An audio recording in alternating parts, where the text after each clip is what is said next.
amigos de Contexto. Amigos, aquí grabando aún desde nuestras casas, cumpliendo protocolos. La verdad es que al principio no nos imaginábamos que esta pandemia del COVID-19 iba a tardar tanto tiempo, incluso ya en tantos países, o vamos a decir en muchos países, pero son los menos como quiera. Se ha iniciado la vacunación, incluyendo en nuestro país, donde se han vacunado las primeras personas. Sin embargo, esto no hace que tengamos muy claro hasta cuándo tendremos el peligro del contagio del COVID-19. El gobierno ha realizado toda una proyección que tendremos a final del año ya todas las personas mayores de 18 años vacunadas, y esto nos da cierta tranquilidad. Pero también es cierto que no nos acostumbramos a los protocolos, incluso no sabemos dónde se contagió tal o cual persona que dice haber llevado todos los protocolos, las mascarillas, el lavado de las manos.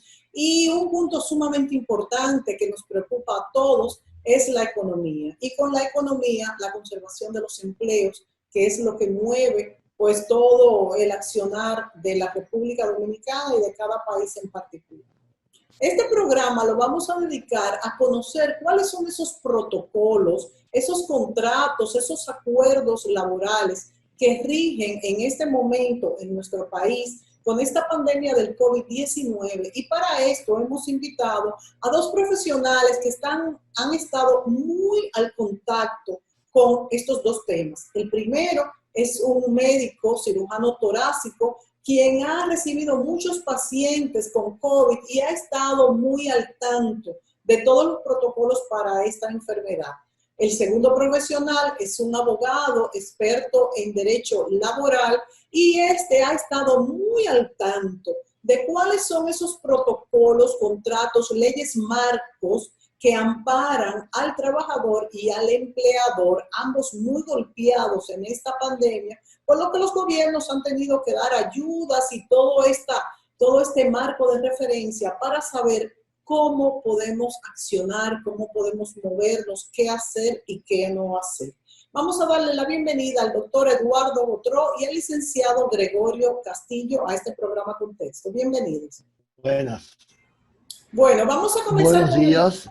Buenos días a los dos y a todos los amigos que nos están pues sintonizando. Yo quisiera iniciar con el doctor Eduardo Botró hablando desde el punto de vista de salud, cuáles son pues esos marcos generales, esa referencia que tenemos que tener para cuidarnos del COVID y al mismo tiempo poder preservar los trabajos. O sea, los marcos generales para aquellas personas, primero los que son jóvenes, los que no tienen ninguna movilidad, o sea, enfermedades preexistentes, y aquellos que ya tienen cierta edad, cuáles son las medidas de higiene y demás que se deben tomar y cuál es la situación actual, Eduardo. Exacto. Buenos días a todos los amigos que nos ven y nos escuchan. Recordar que esta condición de pandemia a nivel mundial, epidemia a nivel local, a nivel nacional, era desconocida para la mayoría de nosotros. La última pandemia, y que no afectó tanto a República Dominicana, fue hace 101 años, y fue la llamada gripe española, que realmente solo tocó de manera breve, sutil a la República Dominicana, pero aún así están los registros históricos. Las otras epidemias que el mundo ha padecido en los últimos 100 años han sido epidemias regionales y ninguna como esta, porque esas epidemias se localizaron en zonas muy lejanas a la nuestra. Lo único parecido a lo que estamos viviendo fue la llamada pandemia del SIDA, que a final de los años 70, principios de los 80, asoló al mundo, pero con una particularidad, que al ser de transmisión sexual y por fluidos, no afectaba al gran grueso de la población. Por lo tanto, una pandemia como esta, que era transmitida a través de la vía respiratoria, a través del aire, entre comillas, no era conocida por el mundo, ni siquiera el mundo científico de hoy, ni mucho menos el mundo médico. Los médicos no estábamos preparados de manera completamente efectiva para enfrentar una situación como esta, mucho menos el mundo laboral. Entonces, dentro de esta condición de pandemia, epidemia a nivel local, el mundo ha tenido que adaptarse. Número uno, defenderse, cuidarse de manera individual, de manera grupal y de manera colectiva. Pero también el mundo ha tenido que seguir andando. Por lo tanto, esto ha conllevado a retos inusitados, tanto de la ciencia, de la tecnología, como del ejercicio médico y del ejercicio laboral en general. Un ejemplo es este. Estamos haciendo estos programas vía una tecnología novedosa que hasta la pandemia, hasta el inicio de la pandemia, era de muy escaso uso. Era de uso solamente dentro del mundo empresarial. Ahora se ha popularizado, se ha generalizado el uso de Zoom para comunicarnos, para ponernos en contacto y a través de este medio nosotros realizar programas como este. Esto es un reto. Esto ha sido un reto para todo el mundo. Otro ejemplo que se deriva de esta situación es la educación a distancia a través de estos mismos métodos virtuales. Por lo tanto, la salud, el ejercicio de la medicina, la atención a salud, el cuidado a las personas y específicamente a los pacientes, todo ha sido un reto. Entonces, dentro de este concierto de cambios, hay que tomar en cuenta entonces que han aplicado de manera obligatoria y necesaria el concepto de cuarentena. Nunca se vio una cuarentena tan grande en el mundo de la historia de la humanidad. Aún la cuarentena que se realizó en Europa, cuando la gripe española solamente se circunscribió a Europa. En cambio, ahora a nivel mundial, universal prácticamente dicho, se ha tenido que aplicar una cuarentena que ha conllevado a una serie de trastornos en el ejercicio social, en el ejercicio laboral, en el ejercicio profesional, en la economía, etc. Entonces, esa alteración, o sea, esa cuarentena con el consabido distanciamiento físico, mal llamado distanciamiento social, ha conllevado, ha obligado a cambios a nivel del ejercicio de la salud para preservar precisamente a los individuos de manera colectiva y de manera específica a esos sectores de la población que son más vulnerables. Entonces, Eduardo, déjame interrumpirte un momentito para darle paso a Gregorio Castillo, experto en derecho laboral, ya que tú has traído este tema de que ha sido una pandemia nunca vista, por lo menos en estos últimos 100 años, y preguntarle a Gregorio, ¿cómo ha tomado de sorpresa esto al marco regulatorio de lo que es el derecho laboral y de lo que es, porque no solamente tenemos que inclusive proteger a los empleados, que son la parte más vulnerable, sino también hablamos de los empleadores. Es una situación delicada, importante. ¿Cómo nos toma al país esta pandemia desde el punto de vista de regulaciones laborales? ¿Qué ha cambiado? ¿Qué nos ha enseñado? Y en el marco internacional, ¿cómo vamos a decir, se ha manejado distinto, que pudiéramos decir distinto, mejor, peor, no sé, a nuestro país? Adelante, Gregorio. Hola, Mónica. Hola, doctor, ¿cómo estás?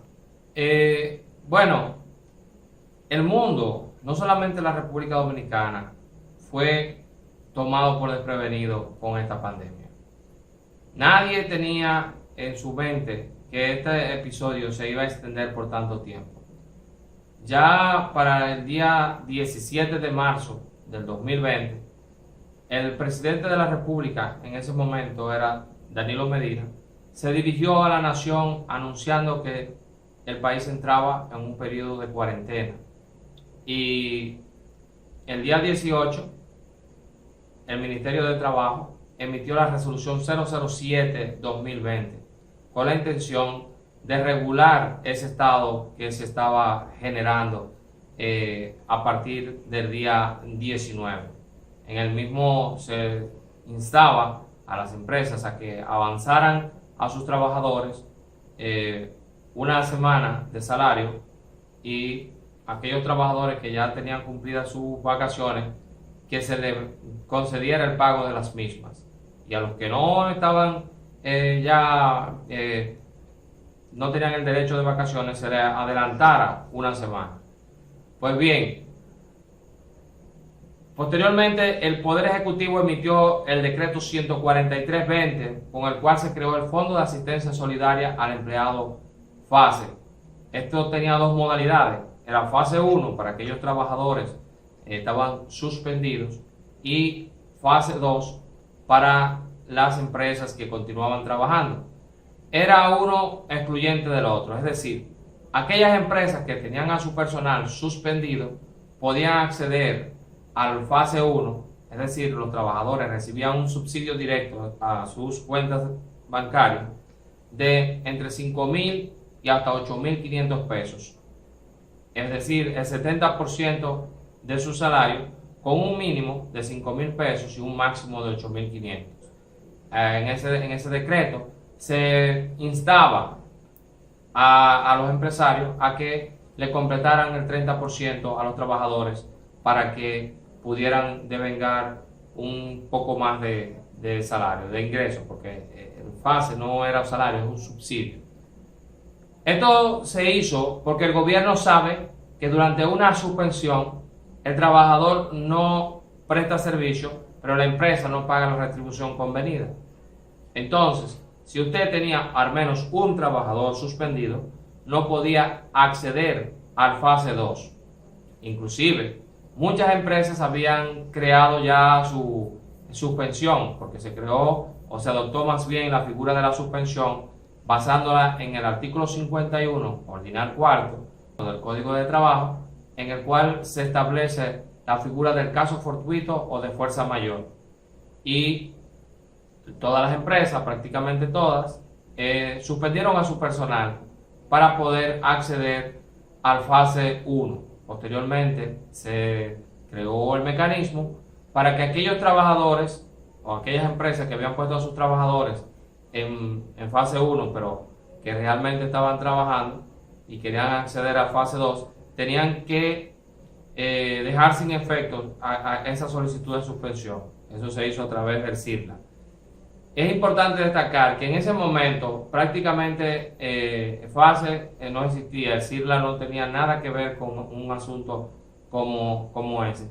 Y en breve tiempo, el Departamento de Tecnología del Ministerio de Trabajo y de Hacienda unieron esfuerzos y fueron creando un sistema robusto.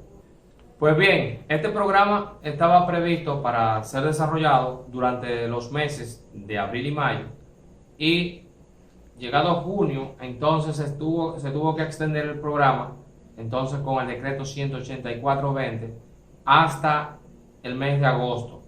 En este se flexibilizó el programa y podían coexistir en una misma empresa las dos modalidades: fase 1 para aquellos trabajadores que continuaban suspendidos y fase 2 para los trabajadores que estaban laborando. En el decreto 184-20 se permitió el ingreso de empresas que no calificaban al principio. Recuerden que el gobierno inició el 20 de mayo la primera etapa de lo que se denominó la desescalada, que preveía la reapertura de la economía en 4 etapas o en 4 fases, si se puede utilizar el término. Y la primera etapa empezó el 20 de mayo, en el cual empezaron a trabajar muchas de las empresas denominadas esenciales con un personal reducido, adoptando un protocolo especial a tales fines para evitar los contagios. Y el Ministerio de Trabajo, junto con Proconsumidor, con el Departamento también de inspección y el de seguridad y higiene del Ministerio de Trabajo, la policía y varias instituciones salieron a las calles, salieron a las empresas a confirmar que se estaba cumpliendo con el protocolo designado. Una vez llegó agosto y se instauró un nuevo gobierno, pues el presidente Luis Abinader dictó el decreto 358-2020, mediante el cual se extendió el programa FASE hasta diciembre. Se siguió con la misma modalidad, un poco más restrictivo, porque en la segunda quincena de noviembre muchas de las empresas que estuvieron haciendo mal uso de los fondos de FASE. ¿Por qué? Porque tenían a los trabajadores elaborando y los mantenían en fase 1 como si estuvieran suspendidos y no habían reactivado la suspensión. Pues entonces se encontraron con la sorpresa en la segunda quincena de noviembre de que fueron excluidos del programa. En reiteradas ocasiones se dijo que el programa solamente iba a llegar hasta la segunda quincena de diciembre, y nos encontramos con la sorpresa el 30 de diciembre del 2020 con el decreto 742-2020 que extendió el programa FASE hasta abril. Ojo, con modificaciones. Entre las modificaciones está la supresión o la eliminación del fase 2. Solamente existe fase 1, se denomina fase 1 extendido. Y en lugar de pagarse dos veces al mes, o sea, todas las quincenas, se paga una sola vez, los días 15 de cada mes. También hay mucha gente, muchas empresas quedaron sorprendidas. ¿Por qué? No habían reactivado sus suspensiones porque tenían a los trabajadores en la seguridad social. Es claro que muchos trabajadores tienen enfermedades preexistentes o tienen algunos dependientes que requieren el uso del seguro, y por eso las empresas preferían mantenerlos en la seguridad social. En el caso de las mujeres embarazadas también cae dentro de esto. Y la aplicación del decreto 742-2020 ha dado mucho dolor de cabeza, porque esos 6 requisitos que se establecieron en el artículo 3 han sido de difícil cumplimiento para muchas empresas. Esto ha provocado que el Ministerio de Trabajo tenga que verse la necesidad de lanzar a sus inspectores a las calles para poder comprobar la procedencia o no de las suspensiones solicitadas a través de los DGT-9. Eso es una novedad, toda vez que desde marzo, cuando se empezaron a hacer las suspensiones masivas, hasta el 1 de febrero, hasta ese entonces no se investigaba las solicitudes de suspensión. En fin, el país ha afrontado de una manera, digamos, efectiva este periodo de crisis, este periodo de cuarentena, esta emergencia sanitaria. No somos los únicos en el mundo que tenemos esta situación. Europa ha dado asistencia, la mayoría de los países europeos han dado asistencia a sus trabajadores, el caso español, el caso inglés, el caso italiano, y ni se diga de la asistencia que los mismos Estados Unidos han dado también a su gente, y lo mismo sucede en Latinoamérica. Así es que la OIT mayormente ha emitido instrumentos regulatorios que permiten que haya una mayor seguridad y una mayor salud e higiene en las empresas. En la República Dominicana también tenemos el decreto 522-06 que instituye lo que se denomina el Comité de Seguridad e Higiene Laboral. Entonces vamos viendo que uno de los elementos principales que se ha presentado durante esta cuarentena es la modalidad de la prestación de los servicios laborales bajo la modalidad denominada teletrabajo. El Ministerio de Trabajo no se quedó atrás y dictó la resolución 23-2020, por el cual se regula las relaciones de teletrabajo, la cual fue modificada por la resolución 27-20. La 23-20 preveía que esta modalidad de registro de los contratos de teletrabajo iniciaría el día 12 de diciembre, pero fue pospuesta para entrar en vigencia el 12 de febrero. Así es que esto es lo que tenemos por ahora. creo que el Congreso se ha quedado corto en cuanto a que no ha legislado específicamente para regular las relaciones laborales durante un periodo de emergencia sanitaria como el que estamos viviendo, pero dentro de lo que tenemos hemos estado manejando la situación de un modo satisfactorio. Eduardo, hoy hemos visto que casi todas las partes del mundo ha habido suspensiones. Entonces, la parte que a ti más te preocupa es aquellos trabajadores vulnerables. Tenemos también muchos tipos de empresas, las microempresas, que son las que más han sido afectadas porque no tienen esa productividad y además, durante el COVID obviamente, y además han sufrido más también porque hay otras instituciones que no han sufrido tanto, que al contrario, que han sido beneficiadas por esta pandemia, como son farmacias, supermercados. Los bancos han sufrido, pero no mucho, de manera que hay beneficiados también con lo que ha sido esta pandemia. Sin embargo, las microempresas que han tenido, no solamente, es que una microempresa es como, tiene casi la misma fuerza que un empleado. Entonces, pero, sin embargo, estas personas que son vulnerables, que también trabajan, por eso es que digo que el equilibrio es muy difícil aquí, porque si hay una microempresa que tiene 2 personas mayores, empleadas, pero no les puede pagar, pero tampoco ellos tienen la culpa, entonces aquí entra el gobierno y le paga una parte, ¿cómo pagar la otra? Bueno, es muy complicado. Esta es una parte también que debe de tratarla Gregorio Castillo, él se volverá a reconectar, pero mientras tanto, vámonos con esas medidas de higiene, Eduardo Botró, y si serán suficientes en un trabajo, y cómo manejar el número de empleados, por ejemplo, para que no haya un contagio. No sé ni cómo llamarlo, porque es que contagio siempre habrá. ¿Cuál es tu opinión? Sí, efectivamente, siempre habrá contagio.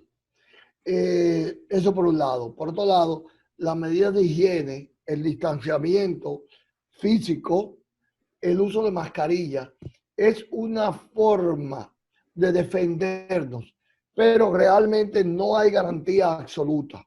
La misma vacunación, que es la protección individual para las personas dentro de un conglomerado y de manera colectiva, también es una forma de protección global, no es 100% segura. Sí. Número uno, porque dependiendo de la salud individual de cada persona, va a ser la respuesta a la vacuna. Número dos, de acuerdo a la carga viral. Número tres, de acuerdo a las condiciones generales epidemiológicas en la población. Pero en conjunto, todas esas medidas, las medidas de higiene, de lavarse las manos, de no tocarse la boca, los ojos, la nariz, de usar la mascarilla de manera obligatoria en cualquier actividad pública, colectiva, inmediatamente usted pise fuera de su casa. Además, el uso de mamparas, el uso de otros tipos de bloqueadores del flujo de las gotas de saliva que puedan llevar el virus es útil de manera global. También se ha dicho, Eduardo, que se puede pegar por los ojos, que pensábamos que con la mascarilla era suficiente. Se dijo al principio, después se negó. Se puede pegar los ojos, por eso es que fíjate que los médicos y los que están más en directo con los pacientes tienen que usar lentes especiales que le cubran por completo los ojos para estar protegidos. Incluso, no solamente con el uso de toda esa parafernalia, sino tener cuidado cuando se la ponga y cuando se la retire, que esa es otra. Muchas veces el mismo personal de salud o el personal paramédico alrededor, por ejemplo, los choferes de ambulancia, etcétera, el personal de seguridad también tiene que ser instruido de manera adecuada para el uso correcto de todos esos aditamentos para que no se contaminen al retirarse el equipo. Por lo tanto, todo el personal, el directo y el auxiliar, tiene que entender cómo se usa adecuadamente ese equipo. Por lo tanto, la higiene es imprescindible como medida básica y primordial, primaria, para evitar el contagio. Porque en toda epidemia lo importante es cortar la cadena de transmisión. Eduardo, ya que tenemos con nosotros de nuevo a Gregorio Castillo, me gustaría que nos aclarara el punto que surgió cuando estábamos hablando ahora tú y yo, que no estaba él aquí, y era, bueno, cómo esa línea fina, Gregorio, que hay entre lo que es defender al trabajador y también defender las empresas, principalmente aquellas microempresas que han sido tan golpeadas económicamente por la pandemia. No así el caso de los supermercados, de las empresas farmacéuticas que han tenido mayores ventas. ¿Cómo hacer una regulación que pueda proteger tanto al trabajador como a esas microempresas? Mónica, esa es una pregunta muy interesante, una pregunta esencial en este tema. Tenemos que el artículo 62 de la Constitución de la República establece que el trabajo es una función social que debe ejercerse con la debida protección del Estado. ¿Por qué? Porque se deben de conciliar los intereses de los trabajadores y de los empleadores. Eso mismo también está contemplado en el principio 1 del Código de Trabajo. Y es que a veces nos olvidamos de que la empresa no son los dueños, ni son los empleados, sino que es la mezcla de tanto de trabajadores como de empleadores. La unidad funcional, la unidad de producción de riqueza es la empresa. Pero si no existe una cabeza que tenga una idea y que además tenga el suficiente valor para reunir los recursos y empezar el proyecto, pues no hay donde las personas puedan prestar sus servicios como trabajadores. Sin embargo, si no existen los trabajadores que necesitan las empresas para poder desarrollarse, pues tampoco van a tener éxito. El principio 3 del Código de Trabajo es fundamental. Este nos indica que el Estado debe de proveerle a los empleadores y a los trabajadores los medios para conciliar sus respectivos intereses. Es una función de conciliar el capital con el trabajo, una función muy difícil. Entonces nosotros podemos ver que el Código de Trabajo es una pieza legislativa bastante acertada, muy propicia, que ya tiene casi 30 años, pero que con ligeras modificaciones puede seguir siendo de gran utilidad. Y tenemos que ser bastante cuidadosos a la hora de adoptar las medidas que vayan a afectar a una empresa. De hecho, el artículo 48 del Código de Trabajo es el que establece el asunto de las suspensiones, es donde se inicia el capítulo de las suspensiones. Pero el artículo 51 establece diferentes causas de suspensión, unos 12 ordinales, entre los cuales hay causas que son inherentes a los trabajadores y hay causas que son inherentes a los empleadores. Cuando se trata del trabajador, la suspensión opera de manera prácticamente automática, en tanto que cuando se trata de una petición de suspensión de los efectos del contrato de trabajo por parte de un empleador, pues la cosa es un poco más delicada y conlleva la creación de un formulario denominado DGT-9, por el cual el empleador debe de justificar su solicitud de suspensión. No solamente eso, sino que tiene que agregar los documentos que justifiquen esa solicitud. En el caso concreto de la pandemia y de la emergencia sanitaria que hemos estado viviendo, pues se creó el mecanismo de manera automática, se hace a través del CIRLA, y esto ha sido muy eficiente, ha sido muy efectivo, ha ido mejorando cada día, y entre las suspensiones que se solicitaron desde marzo y abril del año 2020, se fallaron todas por una sola resolución, la resolución 130-2020 que emitió el funcionario autorizado para esto por el artículo 56 del Código de Trabajo, entiéndase el director general de trabajo. Una situación muy delicada y Muy delicada. tanto se quejan los trabajadores como los empresarios y mucho más todavía los pequeños empresarios que, como repito, son los que más han sufrido. Es una relación que tiene por eso que guiarla y legislarla el Estado como lo que es, ¿verdad? El guardián de que todo marche bien. Vamos a la pausa y volvemos inmediatamente y vamos a ver si corregimos algunos detallitos técnicos. Volvemos.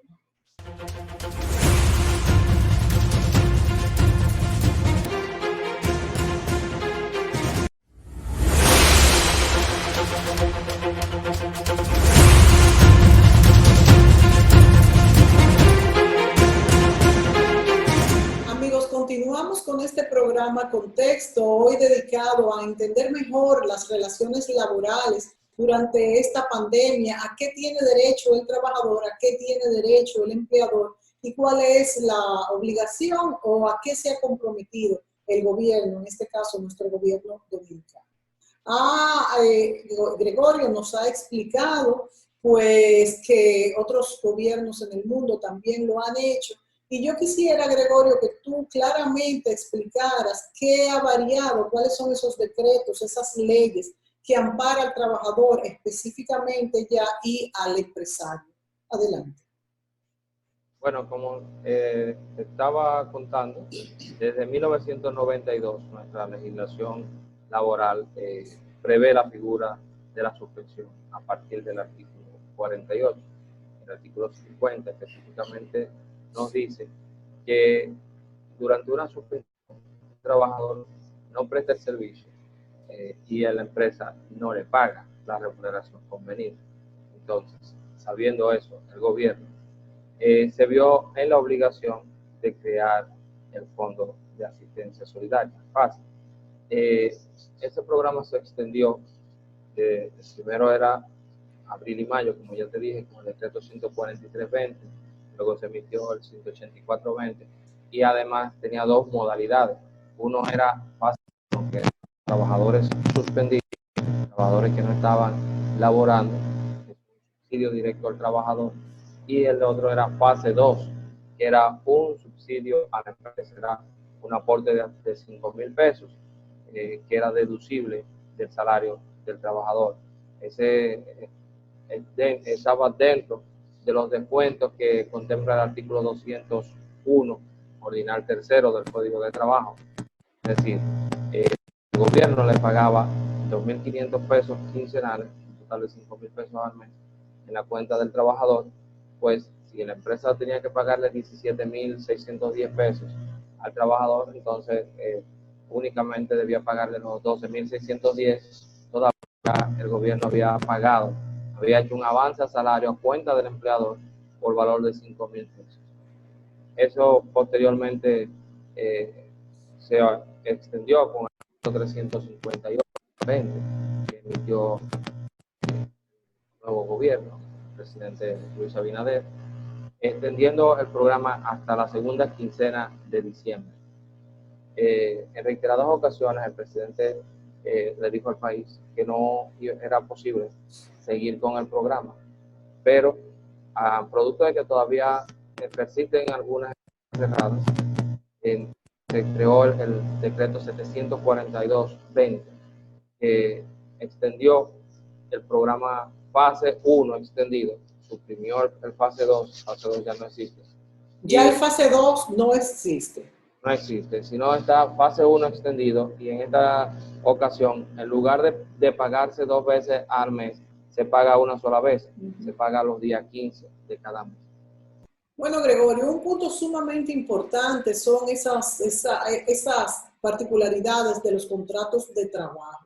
A mí me gustaría saber en este programa, para que los amigos estemos, conscientes, conozcamos esta ley, ¿cuáles son estos casos donde tanto administrativamente como desde el punto de vista jurídico tanto el empleador como el trabajador puede finalizar el contrato de trabajo y qué derechos tienen ambas partes. Usted puede ver que el Código de Trabajo prevé diferentes escenarios en los cuales puede terminar un contrato de trabajo. Y tenemos la figura del desahucio, en el cual puede ser ejercido por el trabajador o por el empleador y no tiene que justificarlo, no tiene que dar ninguna causa. Puede ser hecho de manera intempestiva o puede ser dando preaviso. En todo caso, en la parte que omite el preaviso, pues tiene que pagar una indemnización compensatoria a la otra. Pero bien, si es que el trabajador comete alguna falta grave, el empleador tiene la posibilidad de despedirlo. O si es el empleador el que está abusando de los derechos, está cometiendo alguna falta contra el trabajador, pues el trabajador tiene la posibilidad de dimitir. Asimismo, si un trabajador muere o el empleador o queda inhabilitado por alguna razón que conlleve el cierre de la empresa, pues también la ley prevé un mecanismo de indemnización denominado asistencia económica. En fin, en conjunto con las leyes de seguridad social y el código o reglamento 52206 de seguridad e higiene en el trabajo, hay muchas medidas legislativas tendentes a conciliar, a asegurar los intereses de los trabajadores y de los empleadores. Se tiene que tener siempre mucho cuidado porque el cierre de una empresa conlleva la pérdida de los empleos y la pérdida del ingreso, del sustento mínimo vital de una cantidad indeterminada de personas. Las pequeñas empresas, microempresas, son las más vulnerables a situaciones como la que estamos viviendo, porque una pequeña empresa no tiene un colchón económico, un colchón financiero que permita poder sobrevivir a la falta de ingresos con una serie de gastos fijos que siguen ahí porque se le sigue cobrando el alquiler, se le sigue cobrando la capacidad instalada de la energía eléctrica, hay costos fijos financieros y hay una serie de elementos que están presentes que pueden dar al traste como al efecto han dado al traste con muchas empresas que no han podido sobrepasar esta crisis, así como hay personas que tampoco la han podido sobrepasar, así también hay empresas que han, por decirlo así, muerto durante este proceso. Gregorio, entonces, ¿qué ha variado en cuanto a legislaciones con el teletrabajo? Era algo que antes no teníamos contemplado. ¿Existe una legislación en este momento para esto? Bueno, Mónica, en cuanto al teletrabajo, el Código de Trabajo de la República Dominicana no contempla esta figura. Lo más que se parecía a eso era el trabajo a domicilio, creen algunos, pero el trabajo a domicilio no se relaciona con el teletrabajo, tiene unas modalidades muy diferentes. Entonces, el ministro de Trabajo, en virtud de las prerrogativas que le otorga el artículo 421 del Código de Trabajo, pues tomó la decisión de emitir la resolución 23-2020, basada en la Constitución de la República, el Código de Trabajo, los convenios de la OIT que regulan esta modalidad, y dictaron la resolución 23-2020, la cual entraba en vigencia el 12 de diciembre, pero fue modificada con la resolución 27-2020, en la cual se pospuso la entrada en vigencia para el 12 de febrero. Esto es totalmente revolucionario para nosotros, toda vez que contempla una serie de elementos que no fueron tomados en consideración en el Código de Trabajo, y como ya había dicho antes, el Congreso ha sido lento para legislar durante esta pandemia con relación a lo que se debe de regular en las relaciones laborales. Porque imagínate, un accidente de trabajo ¿Cómo puede entonces el IDOPRIL asegurar que un trabajador que estaba prestando servicio en su domicilio, en su casa, tuvo ese accidente en el trabajo, o sea, en su horario de trabajo? También el derecho a la desconexión, la formalidad del contrato que debe ser por escrito. En fin, muchas cosas interesantes trae esta nueva resolución que entró en vigencia recientemente, y esperamos que esta resolución que ha emitido el ministro de Trabajo sea de gran utilidad tanto para las empresas como para los trabajadores. Bueno, Gregorio, y en cuanto a la Organización Internacional del Trabajo, ¿qué ha legislado al respecto? ¿Y hasta qué punto nosotros tenemos fuerza dentro de lo que es esta organización internacional? Excelente pregunta. En cuanto a la OIT, Organización Internacional del Trabajo, o por sus siglas en inglés, International Labour Organization, ILO, esta es una institución que se mantiene muy activa en cuanto a lo que tiene que ver con la pandemia del COVID-19 y la seguridad de los puestos de trabajo de los trabajadores, y vive dando constantemente normas, recomendaciones para reducir el riesgo de la pérdida de los empleos, de la afectación de la economía, de la afectación del bienestar humano, de la justicia social. Y la República Dominicana es miembro signatario de esta institución. De hecho, hemos suscrito una gran cantidad de convenios, los cuales nos obligan a cumplir con las pautas que se han suscrito a través de esos convenios tan importantes.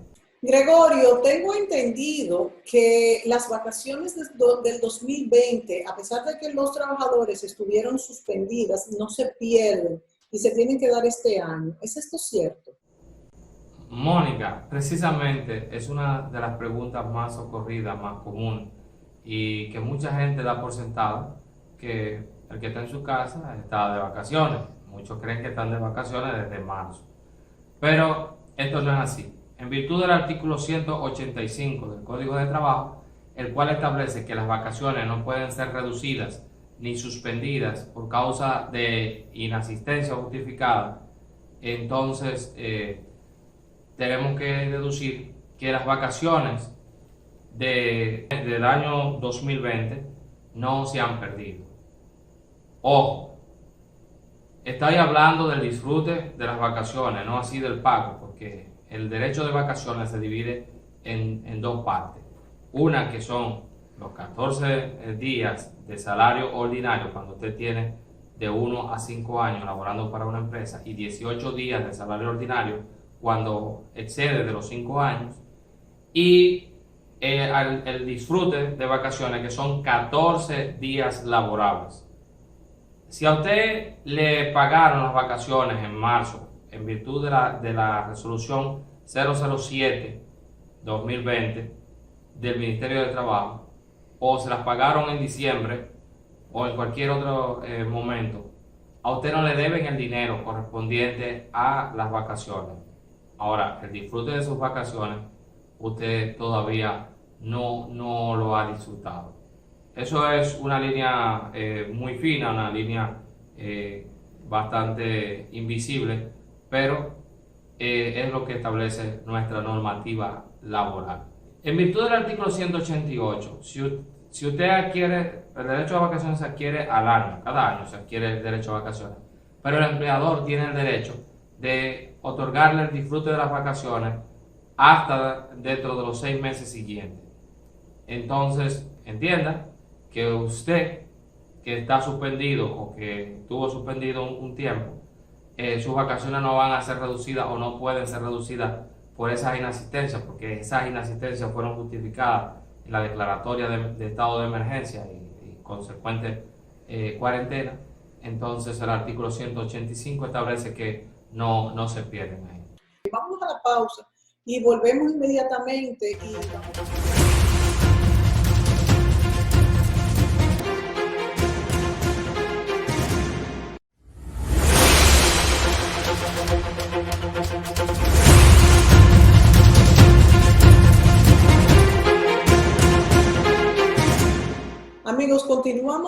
programa dedicado a entender mejor cómo manejar las relaciones laborales durante la pandemia con el doctor Eduardo Botró y el abogado Gregorio Castillo. En este segmento me gustaría preguntarle al doctor Eduardo Botró. Eduardo, en este momento que justamente se inician las vacunaciones en nuestro país, de hecho esto nos da una gran esperanza en que podremos volver a la normalidad. Bueno, ya se ha dicho, hasta diciembre estaremos con este plan de vacunación, Dios mediante, si son suministradas las vacunas en el tiempo que se ha dicho. También se ha hablado de que podríamos utilizar la vacuna rusa, que se ha dicho que tiene muy buena efectividad. No sé cuál es tu opinión al respecto y qué opinas sobre los planes de vacunación y las distintas vacunas. ¿A quién, si hay poblaciones que tú les recomiendas una vacuna y a otra, o lo consideras igual? Bueno, primero recordar que aunque el plan de vacunación se haga amplio y que abarque a toda la población necesaria, la vacuna no es una protección 100%. Que a pesar de que nos vacunemos, necesitaremos seguir usando mascarillas, seguir implementando el distanciamiento físico, seguir limitando las reuniones más allá de 10 personas, que seguimos limitados por las condiciones de transmisión epidemiológica, porque la vacuna no es una protección 100%. La vacuna, claro, protege a la comunidad en general, una protección colectiva, y de manera individual a las personas más vulnerables a que si se infectan, la enfermedad tendrá menos impacto. Por lo tanto, va a haber menor cantidad de muertes de manera global y va a haber menor cantidad de enfermos graves. Pero la vacuna no es una panacea. La protección que da la vacuna no es 100%. Y además, en el tiempo tiene su limitación.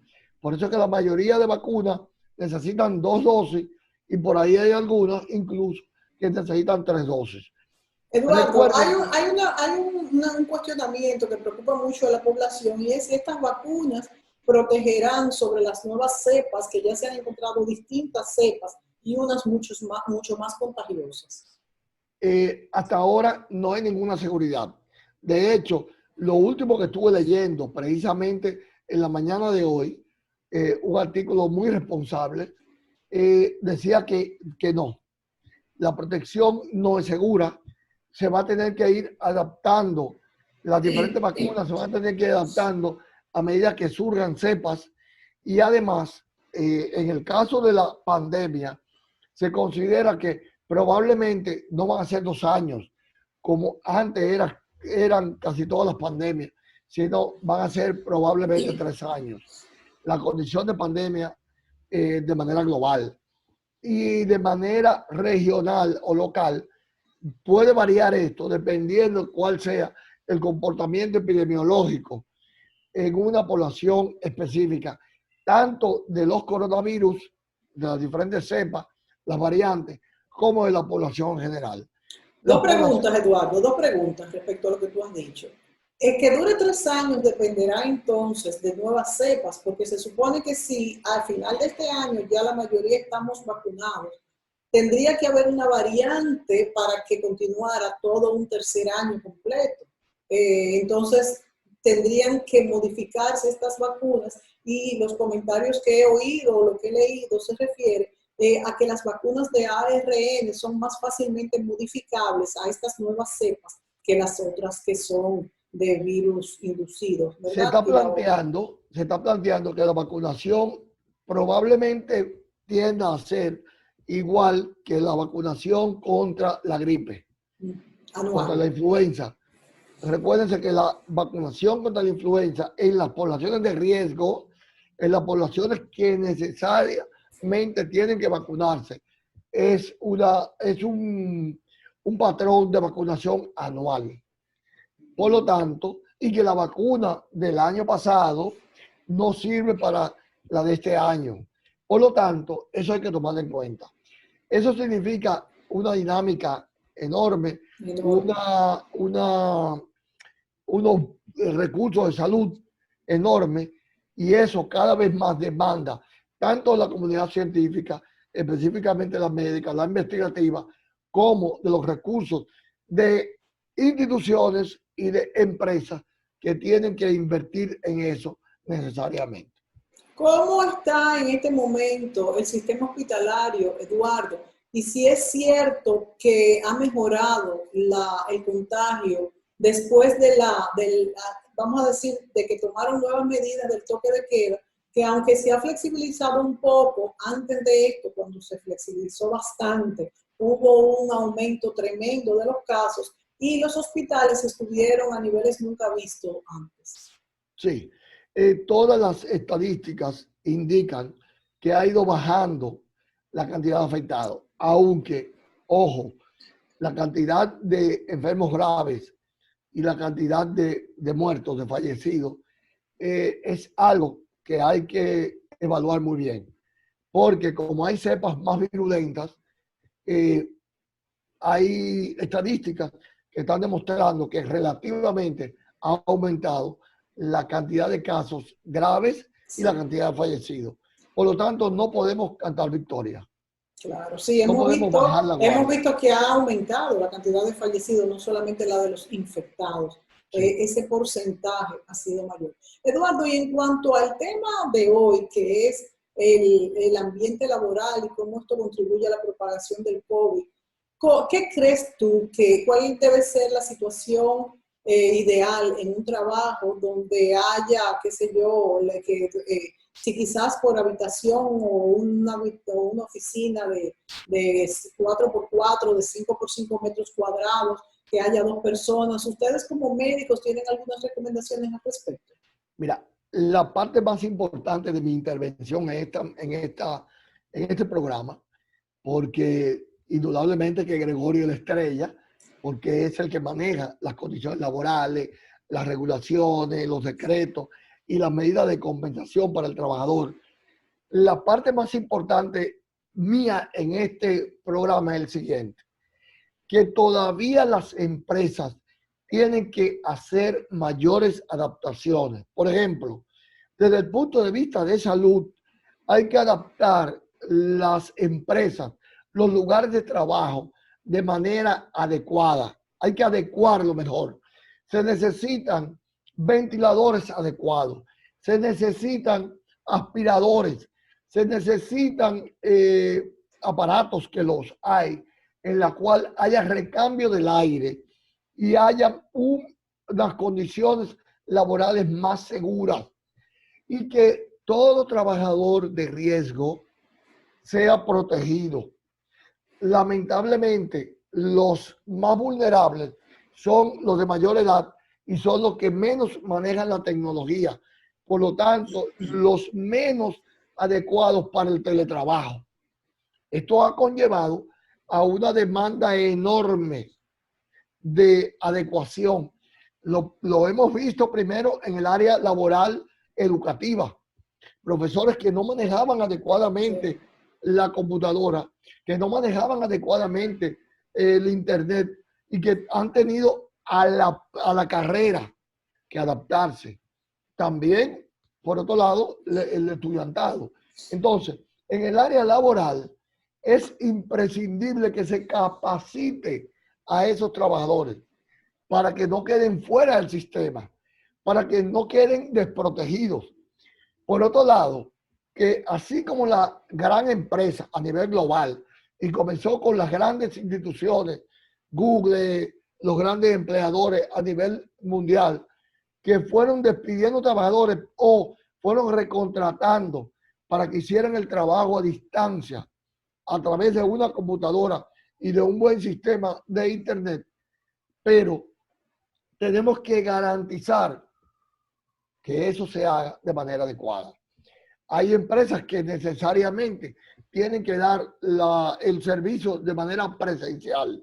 En el caso de la salud, por ejemplo, en el caso de la seguridad, en el caso del expendio de alimentos. Y hemos visto cómo se abarrotan los supermercados. Y por ejemplo, algo tan importante, Eduardo, que muchas veces el gobierno quiere proteger a la población y pone un toque de queda pues alto, o sea, qué sé yo, a las 5 de la tarde, como se ha puesto.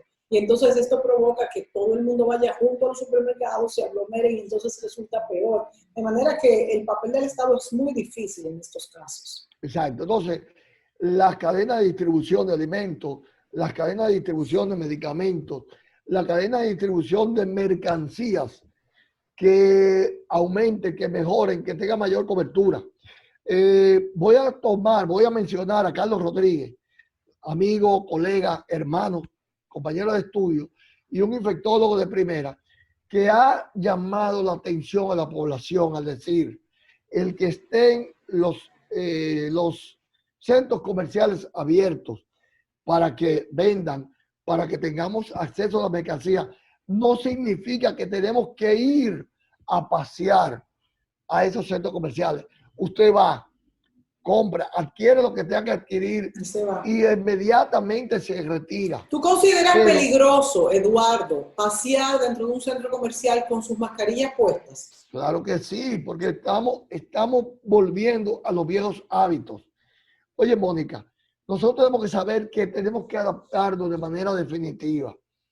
Yo decía en otras ocasiones que así como el SIDA, el HIV-SIDA, nos cambió hábitos, como el uso del condón, como restringir el contacto sexual entre desconocidos, como tener una serie de medidas de protección al personal médico inusitada antes del advenimiento del HIV-SIDA, pues ahora indefectiblemente, insoslayablemente, tenemos que adaptarnos a este coronavirus y a todos los que vengan.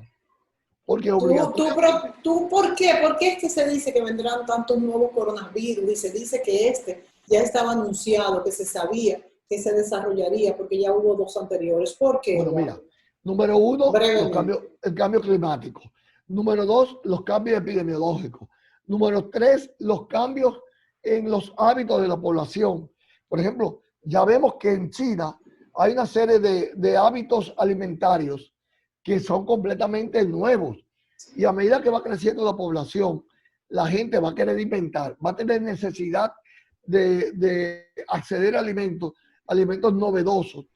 Y además, cada vez más, se cambian los hábitos, las reglas, en todo el sentido de la palabra, de contactos personales, de contactos sexuales, los llamados deportes extremos, las comidas extremas, la música, la diversión extrema. O sea, el humano cada vez está desafiando más las reglas de higiene tradicionales, las reglas de alimentación tradicionales y las reglas de relacionarnos de manera tradicional. Y eso conlleva obligatoriamente a consecuencias biológicas, consecuencias en el sistema de salud, en los contagios. Por lo tanto, cada vez más vamos a tener, junto a los cambios climáticos, mayores desafíos. Bueno, Eduardo, eso es cierto, y por eso debemos a veces ser conservadores en cuanto a nuestras actividades. Como hemos visto, estas cosas han traído estas pandemias indeseables. Bueno, quisiera preguntarle a Gregorio, para terminar, Gregorio, estas personas mayores de 60 años con enfermedades preexistentes que no manejan el teletrabajo, ¿qué prevé la ley para ellos? Ok, entonces yo creo que ya ahí se acabaría el tiempo. Vamos nosotros a despedirnos y tú despides. Déjame. Bien, quiero agradecer. Espérate, todavía. Yo te doy entrada. Bueno, amigos, se nos acabó el tiempo. Interesantísimo estos temas, tanto los que ha tocado el doctor Eduardo Botró, como los que ha tocado el abogado Gregorio Castillo. Muchas gracias a Gregorio, muchas gracias a Eduardo. A ustedes, amigos televidentes, gracias por sintonizarnos. Eduardo, muchas gracias. Muchas gracias a ti por acoger el tema que te propuse, un tema que surgió de la necesidad en la práctica médica, al yo ver cómo mis pacientes les son vulnerables sus derechos. He aprendido mucho con Gregorio, que ha sido la estrella de este programa, y es algo incluso en el cual con lo cual uno confirma que tenemos que reinventarnos, Mónica, Gregorio, que tenemos que aprender a ser interdisciplinarios, que los retos de las condiciones ambientales, laborales, de salud, nos llevan obligatoriamente a nosotros como profesionales a sacar de abajo, porque no podemos rendirnos ante la adversidad. Exacto. Tenemos que saber sacar lo mejor de nosotros como seres humanos, como trabajadores, en este caso como trabajadores de la salud, para dar respuesta a las necesidades y a los retos que nos presenta la situación mundial. Muchas gracias. Gracias, Eduardo. A ti. Gracias. Hasta la próxima, amigos. Hasta pronto.